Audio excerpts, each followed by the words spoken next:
Welcome back to the Upper Tier Podcast, the football podcast we bring you each and every day out there on YouTube. Head over there, smash that subscribe and bell notification. Tonight I'm joined by Ian, as you know, a Chelsea fan who's constantly on the show, always on our Monday mashups and previews and reviews and match reactions and ratings and all.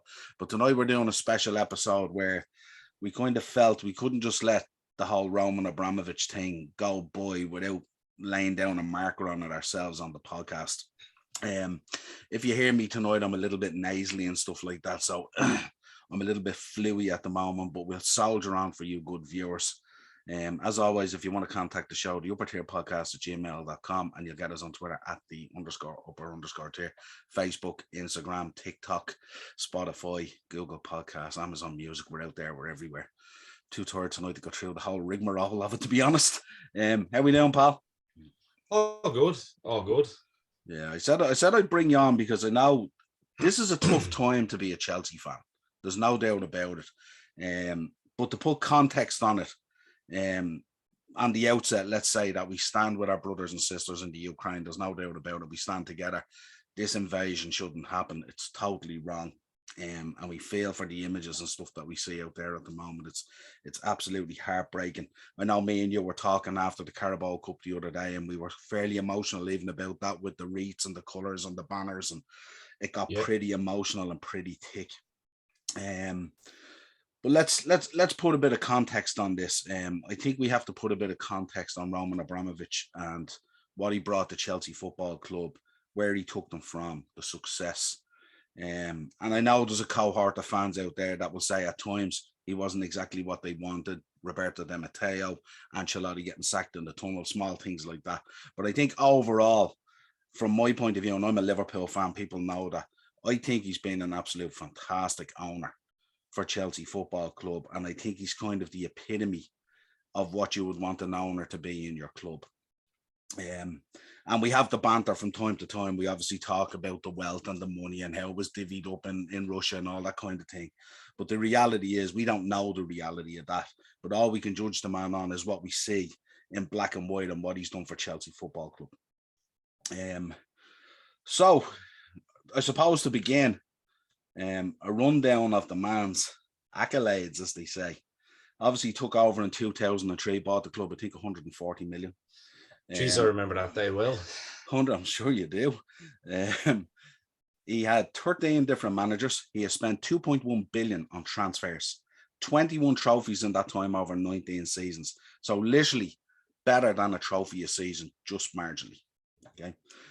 But certainly he was the guy who came in and shook up football in terms of we had come through the Wenger, Ferguson era, the Arsenal, Man United kind of era and stuff like that. And the next thing, Abramovich arrived at Chelsea, and Chelsea went on, as we know, to become this massive powerhouse in world football. And it's only like, I mean, to put that in context, 3 weeks ago, you were crowned World Club champions. A week ago, you were contesting the Carabao Cup final. Last night, you went into the quarterfinals of the FA Cup, and you've one leg already in the door on the quarterfinals of the Champions League, and you're the defending European champions. So what a difference 3 weeks makes in terms of the world of Chelsea Football Club. I think you'd say the world in general, not just ourselves, because I understand, obviously, conflict. I've never found war the answer, you know that, to anything. Like, the world was changed 2 years ago and we're back to normal, and then all of a sudden we're not again.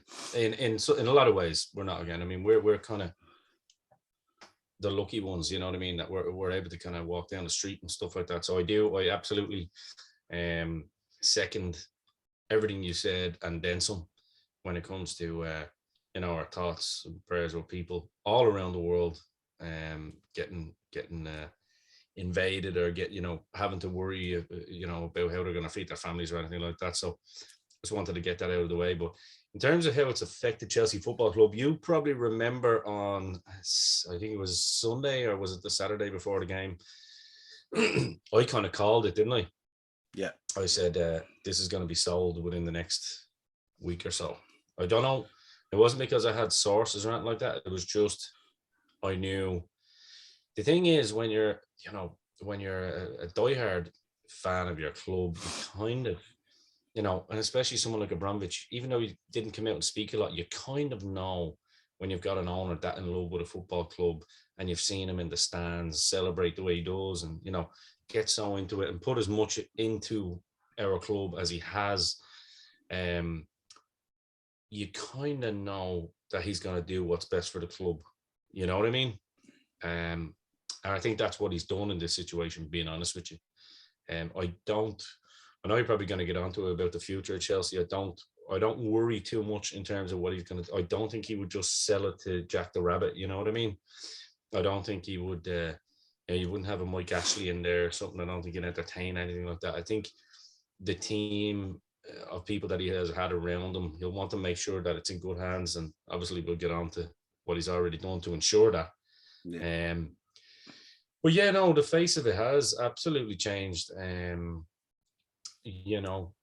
saw a really good tweet that you probably saw. I shared myself, and all the Dynamos Dozen listeners will know I shared it. I saw a great joke. It's taken me 6 years to get a PhD. When I realized you can get a PhD in geopolitics in 4 days, I should have just stayed on Twitter. So he's always been an enemy of England, just because England and the United States have obviously always the Russians, the big bad Russians, and unfortunately, that's like blaming the sins of the father on the son, kind of, so to speak. And I think what we've seen in the last 24 to 48 hours, I just want to say this quick. We're not going to get political, but I do want to call out some of the uneducated football pundits that we do have on our television screens, who are now, in particular, geopolitics experts, especially someone like Craig Burley, who comes out with all sorts of shite all the time, purposely trying to be controversial, but one of the most unintelligent buffoons I've ever had the displeasure of seeing play for Chelsea and Celtic. I liked him at one point, but also makes his living in the good old US of A. So he's got his moral compass in check. It's nice to see Craig. And then, of course, match of the day last night, basically insinuating that Chelsea invaded Ukraine, and it was good to see the back of Abramovich. This has always been the case. There was always a lot of jealousy from other clubs, rightly so. Do you know what I mean? Because it could have been your club, it could have been that club, it could have been any club. So success, we know success brings many different flavors. Yeah, the Gooners are the best, because they're actually spanners. There's no point in trying to have a conversation with an Arsenal fan, because there's no intellect. All you need to do is look at Arsenal fan TV. Like, you get me, fan blood. You understand what I'm saying? So of course I get banter, but I don't think this is necessarily a banter situation when you're bringing the situation into Ukraine to make it as part of your banter. Yeah, I 100% get. Well, Roman's taking his money and he's gone off or whatever. This, and again, it's stemmed from British politicians as well. I mean, you saw your man, the same lad that's been trying to go after him. Don't forget, in 2019, he was proven clear in a court of law of having no major ties to Putin whatsoever, other than making his money there. I just wanted to establish that as well. And then the same MP today brings up John Terry for posting a picture on Twitter with Abramovich, because he was basically saying goodbye to a man that brought his club success. So, well, I'd like to chime in on that, actually, because I listened to John Terry today, and this is a man who's been around for most of the success at Chelsea in the time of Roman Abramovich has been there. And I think he made the point today that Roman Abramovich was the best owner in the world. And I think everyone on the outside can sit on the outside, look in and have a viewpoint. But if you're in that locker room and you're there that long and you've had that much success, I think you're probably more equipped to give a view on the situation than lads sitting in the studio looking from the outside in. Obviously, we know the backdrop of the Russian invasion of Ukraine is very hard to take. Very hard. Of course. But I think... And we're here to talk about that, in fairness. Yeah. Go on, go ahead. I just thought I'd interrupt you there just on that John Terry thing, because I had it down there to talk about. No, I like that. I saw it was great to hear Nicholas Anelka coming out and made some comments about it today as well, which is, always been a controversial figure, but he came out and said it as well. I was a great owner, good man to be around, blah, blah, blah. So, look, I'm not going to sit here and say this is a joke that Abramovich is gone, blah blah blah. I understand sanctions, I understand tactics like that. You know, I'd like to think I have a good knowledge of history and understand, you know, wars and stuff and what certain things that you need to do. So I'm not here to dispute any of that and say, oh, fuck you, Tory MPs, for doing this or doing that. I understand, and quite clearly Abramovich understood. Should I say? What I am here to say is that, yes, I think it was the best move for Chelsea Football Club, because, I mean, the last thing we wanted was us, you know, it's one thing the boys in Match of the Day studio bringing us into this sort of thing. It's another thing then to say, look, let's kick the club out of the Champions League, or take 40 points off them. So I think Roman done, as he always has done, specifically for Chelsea Football Club, the best that he could. Anything outside of that, don't know the man. I do know he's been cleared of many accusations in the past, but at the same time, I don't know enough to go and be an expert on that. Do you know what I mean? Well, I suppose Chelsea Football Club, it's a case of it was kind of nearly guilty by association. But you just have to figure that out. And he moved to distance himself pretty quick. I mean, obviously on Saturday, he tried to put the Chelsea Trust in charge and that kind of thing. And then there was questions about that. Well, does this meet UK charity law and all this? And people weren't comfortable with it and all that. Now, that's neither here nor there. But listen, this is what the move I just want to say there, anything this man has done has been questionable. I mean, I think he's donated, most football clubs, he's donated most to charities, set up charities for the for the anti-Semitism campaigns. I think he's donated over 2.5 billion, I believe it is, to charities around the world. Also, at the time when Ukraine did have the kind of almost civil war, if you remember, a while back when Shakhtar Donetsk's stadium was in tatters and rubble, he tried to step in and help that. So, look, there's plenty of positive things he's done, but anything positive thing he's done in the British press just gets boom. And I just find it ironic for a nation that literally was built on invading countries to suddenly have a high moral compass with the leaders that they have now is kind of laughable, if you ask me. And all I'll say is a lot of football fans and people on Twitter are not unintelligent, Niall, and you know this. And I'd just like to ask Mr. Shearer, on behalf of all the other Chelsea fans that have asked it, is he going to come out now and question his own owners of Newcastle Football Club? Well, the funny thing I read today was, and it throws a kind of reflection on this, if you like. Those new owners, they're probably kicking themselves that they jumped in straight away on Newcastle, because if they had that chance to buy Chelsea, they would have bought it. Now, I'm not saying Roman would have sold to them. I'm not necessarily saying that. I don't know what the moral but I mean, he may have.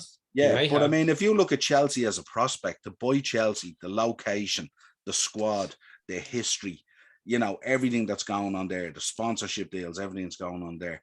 It's a good purchase. It's a real good purchase. Maybe they'll do a little switcheroo. Like, do they have a cousin? Do Newcastle have that? What you call it? The 6-month money back guarantee. No, look, we're here to talk about Roma. For me, when he first came in, from a Chelsea perspective, it was like FIFA, career mode. It was like, wow. I mean, you remember as well as I do. Every other day you were seeing Chelsea are linked with Totti, Chelsea are linked with Vieri, Chelsea are linked with Crespo, and it was just weird. It was wild at the time. But then if you look at how he ran the club, he brought the club not from the brink. I think someone always would have bought it from Ken Bates. I don't think we would have went into admin. I think somebody would have taken it up, because we were hovering. Just a reminder to Arsenal fans, we were actually pretty much more than a middle table fighting relegation club 11 years before Abramovich came in. Just most of them really don't know their history anyway, probably because they haven't had a modern one. I just wanted to throw that job in there. But regardless of what may have happened or what may not have happened, the fact is Roman came in, took the club, got us out of debt, put his own hand in his pocket, revamped the stadium, albeit couldn't add much more seating onto it because obviously the location you can't.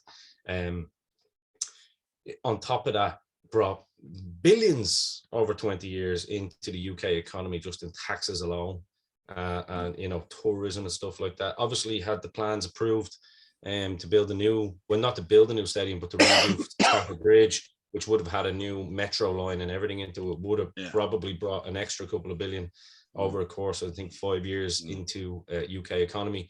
And then Theresa May decided to be woke. Theresa May. And Theresa May, exactly. So, kicked him out of the country. And even yet he got kicked out of the country, he's still living in Israel.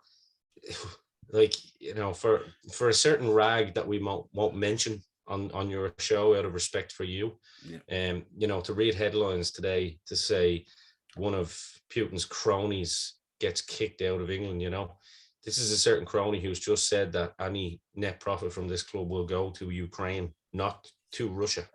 And not only that, opening up all of Stamford Bridge and the hotels to the NHS during staff. During the pandemic, absolutely. Yeah. So, I mean, look, I think this man could have literally saved 20 burning babies from London Bridge, and they still would have went, he's only doing that for a political move. So I remember when he came in and he started signing players. And I remember I was always, as a Liverpool fan, we went through tough times in the 90s and stuff like that and all. And I always remember we were looking at United and then we were looking at Arsenal. And I always remember thinking, now Abramovich has come in and he's buying up these players. And I said, not only have I to deal with United and deal with Arsenal, now I have to deal with Chelsea. And I'm going, does this ever end? Does it ever end? You know what I mean? At least they made it a top four for you though, then. yeah. And here we didn't always land in there either, So like, I mean, but yeah, I just remember when he came in and he started buying up the players and the Vialis and the Hullets and the Zolas and all these players started coming in. I was there going, Jesus Christ. Well, they were there before. No. Yeah, but you know what I mean? He started bringing in so much talent in on top of that as well. And I was thinking, I always remember thinking, how am I going to deal with Chelsea now? This owner here, who's the biggest football fan probably, who sits in Stamford Bridge, and yet he's the owner. He has a blank check. He can basically take Chelsea to the moon and back. And now we have to deal with that as well, and how tough it was going to be. What have you made coming out over the last few days? I know they've instilled sanctions on Usmanov at Everton, and they've moved quite quickly on some of these. I think they mentioned yesterday they have a list of about 250 or 280 oligarchs. Isn't it funny how Roman is one of the very few that they still can't sanction? Yeah, and I wanted to get your thoughts on that, because obviously he's probably the most high profile.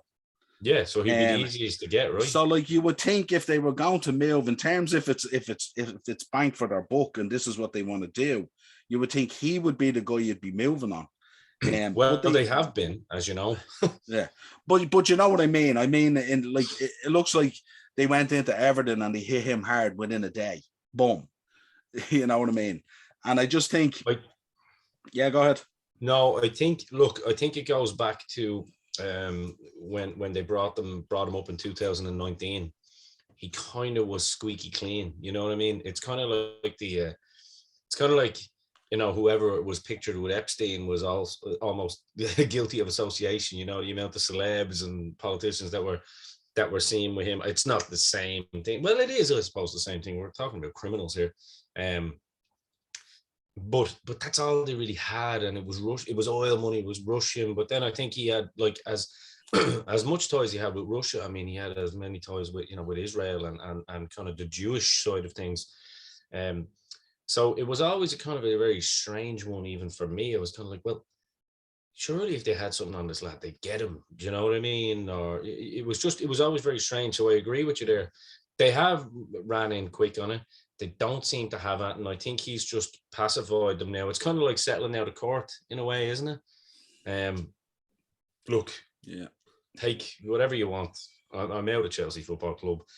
I'll sell my houses. I'll take all my stuff back, and sayonara. You know what I mean?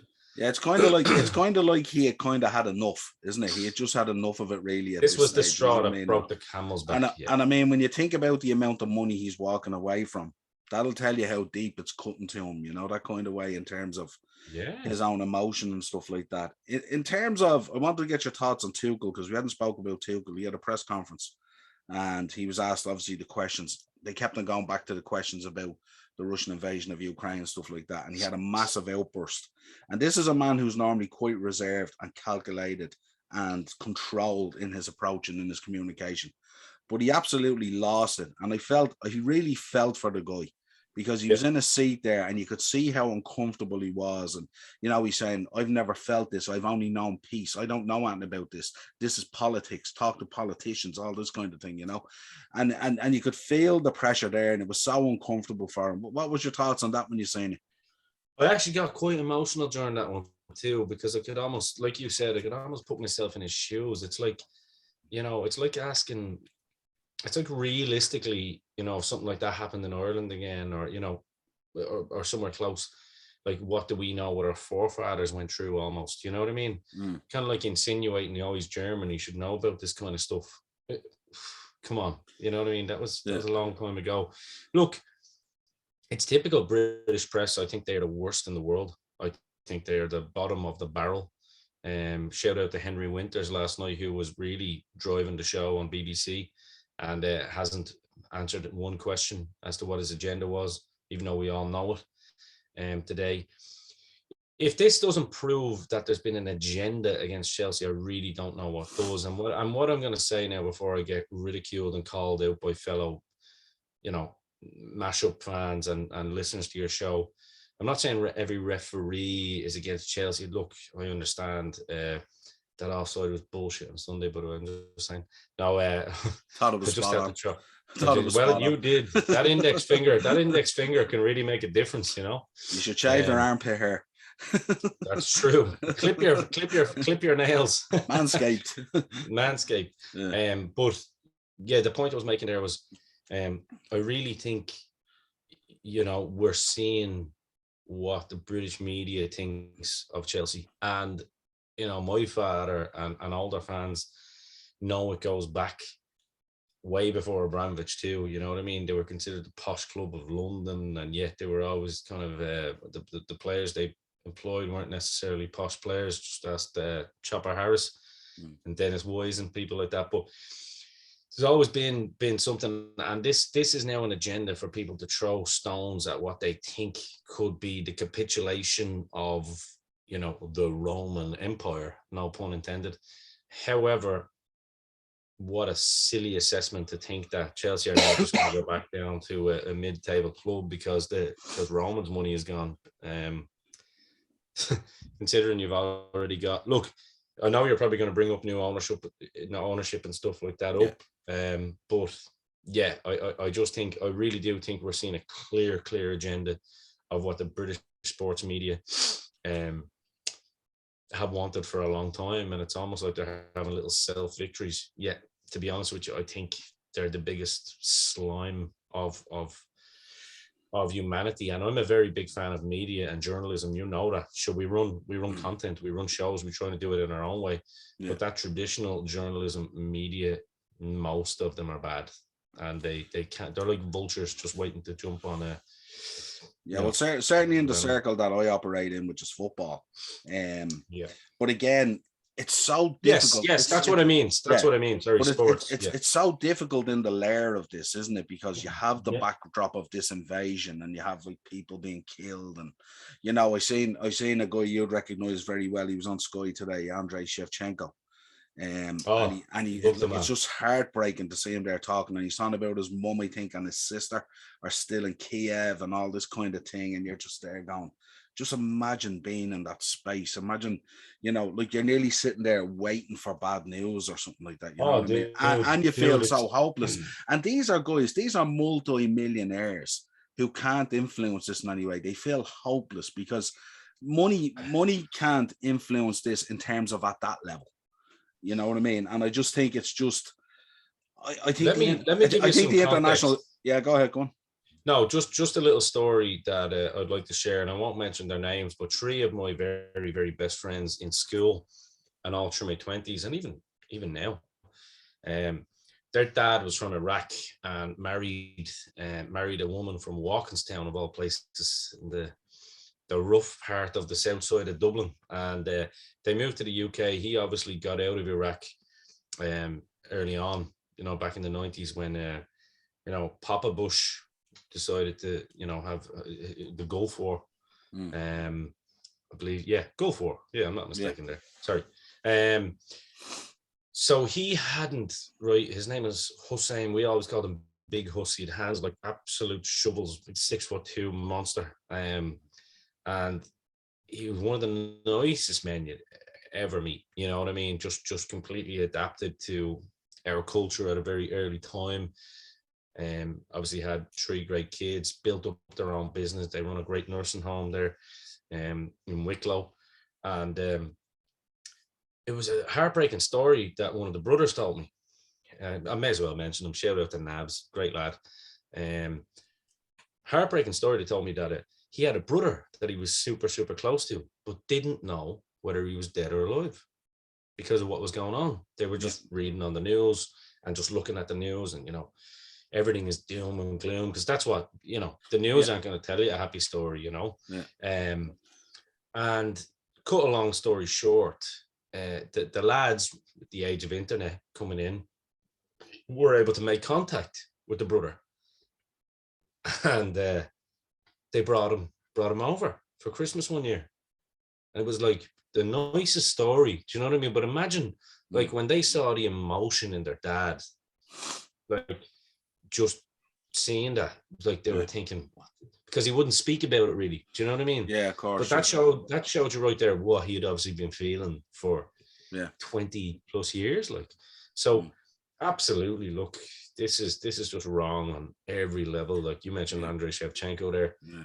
No, he didn't really, do at Chelsea what he did for AC Milan, but still one of my favorite footballers of all time. And it's so sad. Like, and I mean, you look at the Usyk, and Usyk is just basically saying fuck boxing for a while. The Klitschko's are, it's just it's admirable, I have to say. But it's a horrible situation. It's heartbreaking to see 2 guys like the Klitschko's, who have been absolute murderers rowing boxing for so long, for nearly 20 years or whatever it is. And you see those 2 guys on the news, and you can see it in their face, that they want to do right by their country and stuff like that. But you can see they want to go to war. They want to fight this and stuff like that. But you can see they're terrified as well. They are terrified. There's no doubt about it. But it's a different kind of fear. But they're all in, and they're happy. They'll put their lives on the line. You know what I mean? And it's like so admirable. So admirable. It really, really is. And I just think, and these politicians that that call the shots, like if they only had half the the balls that that these people have, there probably wouldn't be. Well, I think what they're trying to do, I mean, when you realistically look at it, what they're trying to do is they're trying to corral Russia. They're trying to corral Russia in to make Russia to make a decision without having to get boots and troops on the ground, basically. Because if it goes to boots and troops, then it's going to be a bigger problem for everyone in reality. So what they're trying to do is they're corralling all the financial side of things. They're corralling all the sporting side of things. And they're basically isolating Russia as much as they can.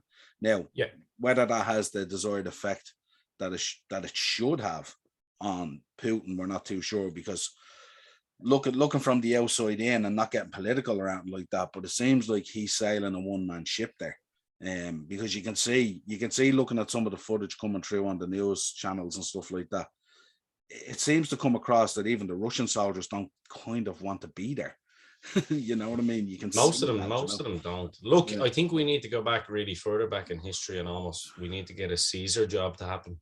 You know what I mean? You need to get for you. Everyone knows the story of Caesar. His face was on every coin, and stuff like that. And then 47. Well, he got stabbed 47 times and shown out a window, but that was a load of lads went, we don't want to do what this guy is doing. This is not good for us. So I don't know. We won't get too political, as you say. It's hard not to. I understand where we're going. It's very hard. Well, it's all intertwined. It's all intertwined. It is. It really is intertwined. And look, I just want to say, for the record, for a start, I am a massive Roman Abramovich fan, but I'm also a massive fan of the Ukrainian people and how they're dealing with this. I am not Anyone that knows me might know I can be quite intense as a person. I can be quite hot-headed. But good Lord, I love my fellow human being, my brother, my sister. Do you know what I mean? And I'm not you're trying a to be. human being. Wrong is wrong. Wrong is wrong. Yeah. And there's no way. And war is wrong. Yeah, absolutely. In any sense of the word. In terms of the potential change of ownership, how would you potentially see this going out? How do you see the future of Chelsea and stuff like that? I mean, there's obviously been a lot of talk that, obviously Roman had to distance himself and stuff like that and needs to find a new owner in order to maintain, Chelsea Football Club, sponsorships, players, future plans, blah, blah, blah, blah, blah, and its status in world football. How do you see it going in terms? What would be your concerns as a fan? Well, I think that's a good question, because I think maybe that brings us to, the statement that was released, last night, yesterday even. Which is weird, isn't it? Because when you think about it, he's probably spoken more in the last 3 weeks than what he's done in the previous 10 years.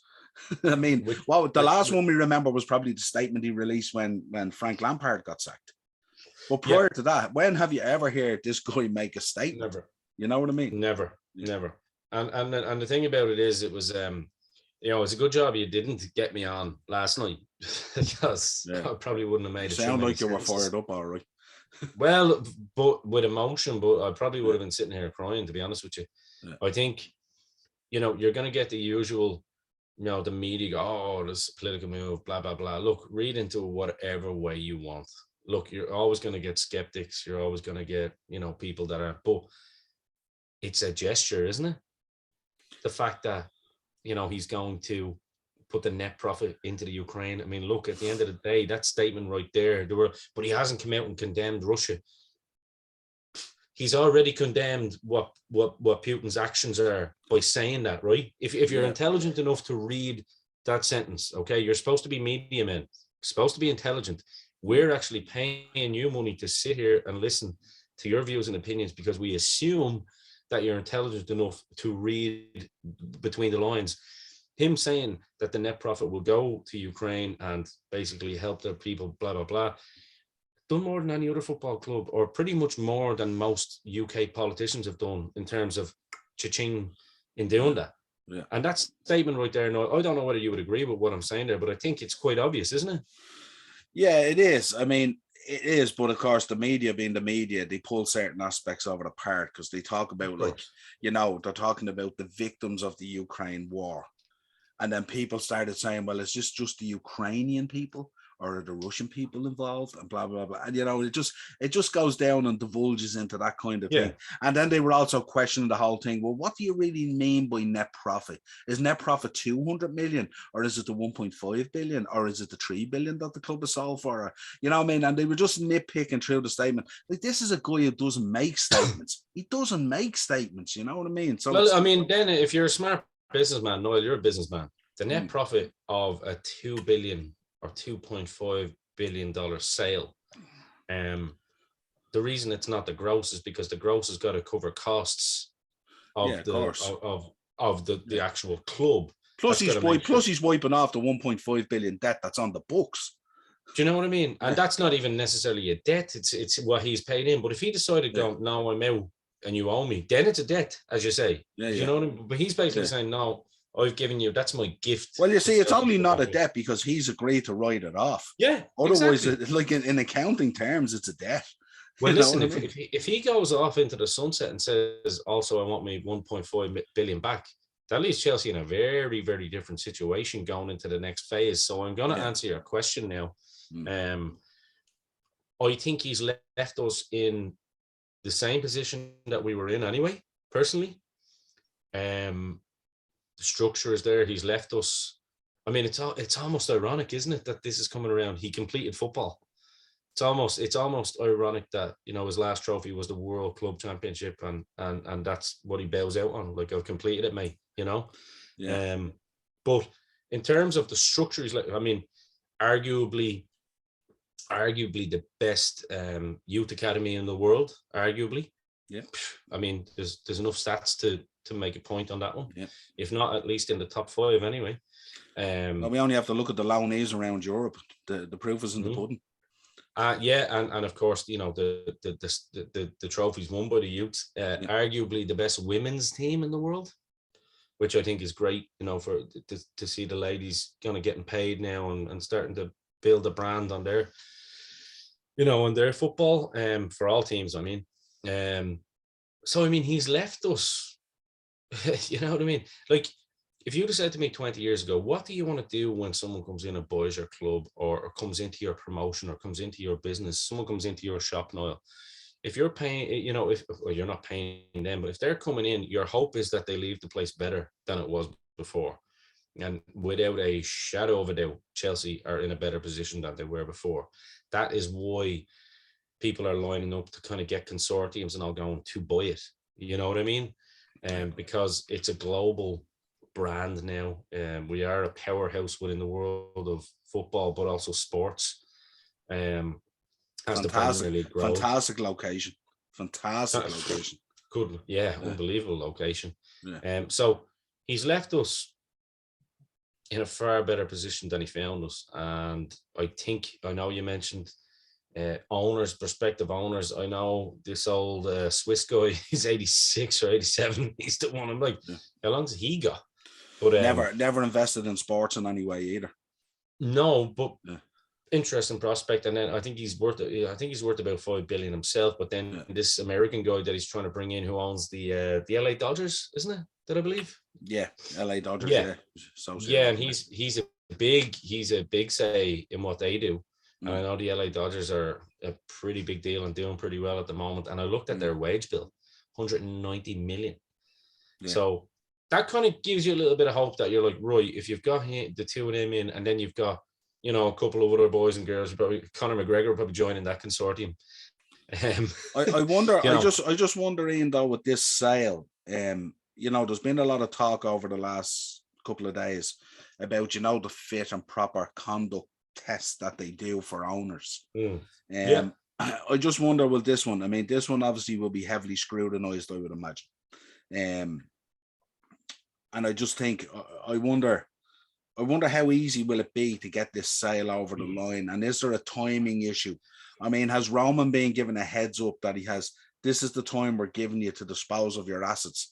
If you don't dispose it in that time frame, are we going to push sanctions in there? And if they push sanctions in there, is it then the British government that takes control of Chelsea Football Club? And no, I'm glad you asked that there. I'm actually glad you asked that there. About an hour or two ago, pretty good guys like Matt Law, Simon Phillips, who are pretty spot on with Chelsea, have said, don't be surprised if there's a deal done by Monday.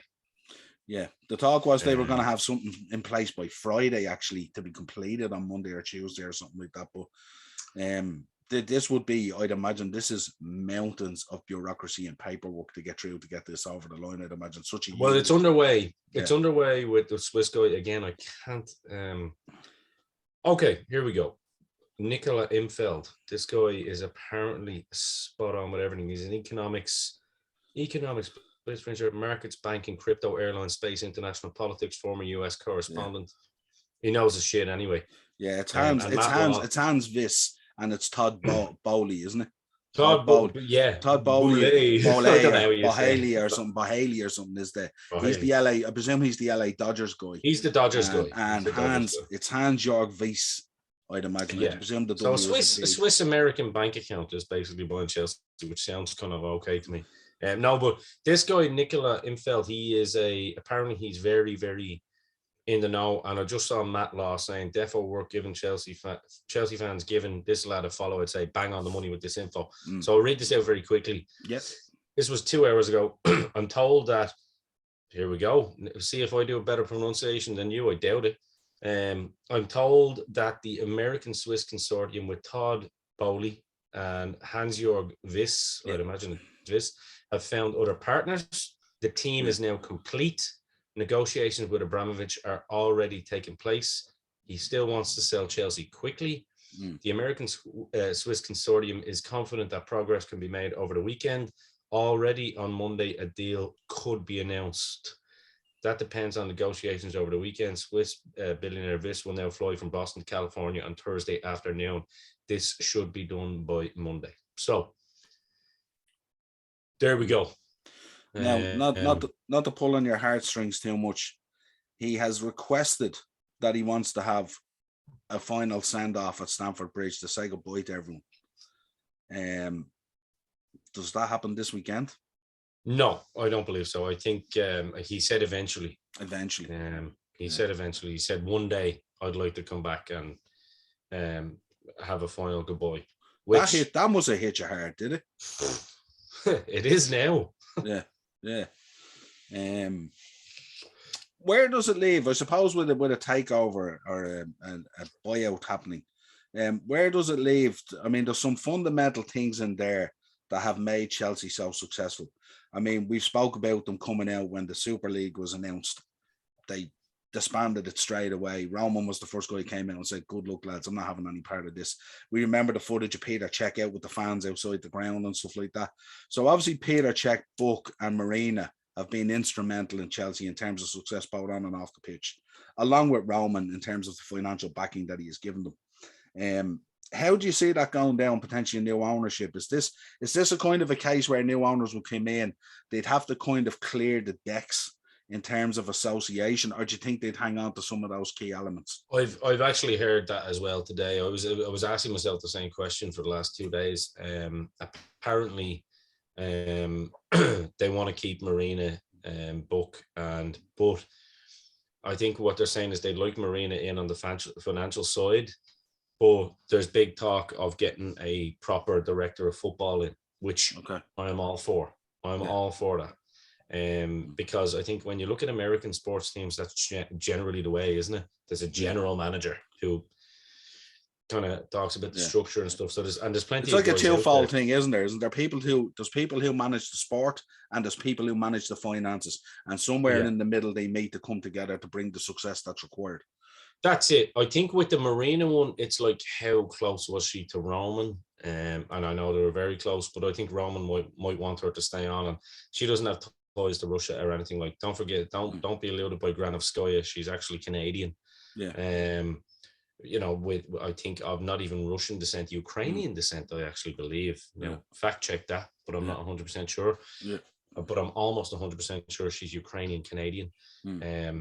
And then Bruce Buck being an American too could probably help the boys settle in perfectly. Yeah. So even for a transition period, probably. Yeah. Yeah, I'm told that the upcoming summer window isn't going to change too much because the coffers are already there through player sales and stuff like that. Don't forget, 100 million for Lukaku wasn't out of Roman's pocket. That was out of player sales. Do you know what I mean? Yeah. So I'm hearing that not much is going to change this summer. It's just I would like to see what would make me very happy, I suppose, in closing, would be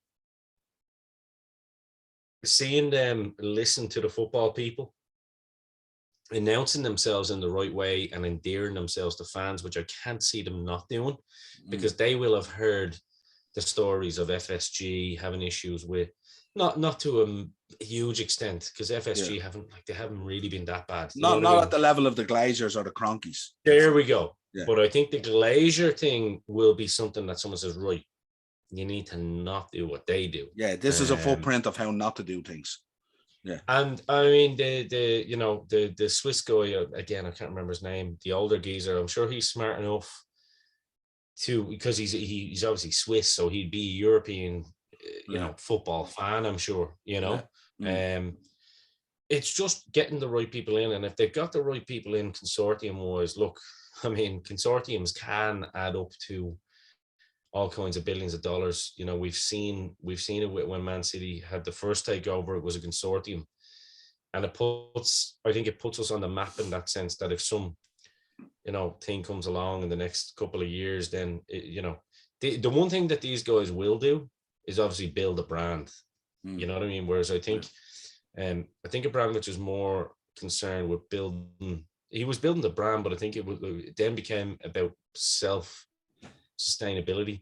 And I think these guys might have some new fresh. Look, I've got to think positive on this, because what's the point in me going, I'm seeing Chelsea fans negative already, and it's look, it's the same thing on Twitter. You listen to Twitter football fans, you'll just always be angry, won't you? I mean, I'm sure you see it in your same club, in your own club. It's just you gotta make your own assessment of it individually and what you see. And look, of course it's horrible, but look, we have no choice now.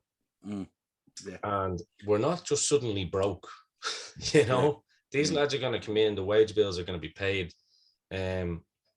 Let's just see what they have in store, because we don't even know how to spell it. And I mean, clearly with 2.5 months to go in the season, those boys will want to restore stability pretty quick. They don't want Chelsea season getting derailed where you end up in 5th and 6th, you're out of the Champions League, all that kind of thing. You know what I mean? And it could derail. You can see the pressure. You can see the pressure. Yeah, but it could galvanise the squad as well. Absolutely. But like, they could have a different viewpoint and say, right, Thomas Tuchel's that guy. Yeah, let's just keep him for 5 years. Do you know what I mean? Tuchel is obviously clearly fallen in love with the club. You can see that. So, you know, let's. And for a man who's had such a tough honeymoon. I mean, you're talking about coming into this season alone, carrying the weight of being European champions and the expectation of the fan base. And then you had the injuries, you had the Lukaku. Yeah, he's just been fighting all the time. He's been firefighting to put stuff out constantly all the time. And I said it to you the other night. I put my hand up and I say, he's done a fantastic job for what he's had to deal with. It's unbelievable. And that's why I felt from the other day in that press conference and stuff like that, you know. And I said it to you even on the match reaction after the Carabao Cup final. You know, how does Russia invading the Ukraine end up at Chelsea's door? Except by the link, you know what I mean? And it's just, it's so strange, like, you know, that it can have such far-reaching consequences. I know, like, any war of this magnitude has far-reaching consequences for all of us on the planet, because we're all humans, wrong is wrong, all that kind of stuff. But it's mad the ripple effect that it can have down through that, you know what I mean? I couldn't believe it, you know what I mean? So the other thing I think about it, and the thing that I'd be worried about in terms of Chelsea is, as you said, Chelsea are after climbing. I think of it like a mountain range, and Chelsea are after climbing a mountain in the Roman Abramovich era. And now they're coming down a mountain again to go back up a bigger mountain. And I think, as you said, this could be very exciting times. If this ownership thing is sorted out, I think this could be very exciting for Chelsea fans going forward. I really do. No, I 100% agree, because I don't think it's there's no point in going into it doom and gloom and saying that's the end now. You know, you've got a new consortium, and don't forget, this is a consortium of billionaires. If they've got a team, as we're led to believe, because apparently your man in America is worth about 6 or 7 billion. Look, no one throws 3 billion into anything to fail.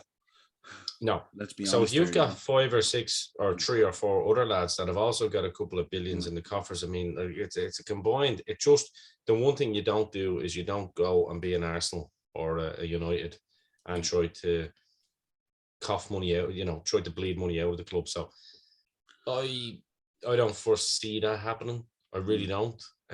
Not because it's like I know who these guys are. I just don't foresee it happening, because quite clearly Chelsea's not making the kind of money from stadium sales that, you know, the likes of United and Arsenal do. So realistically, this is a project of, right, what do we put into the club to really build a brand?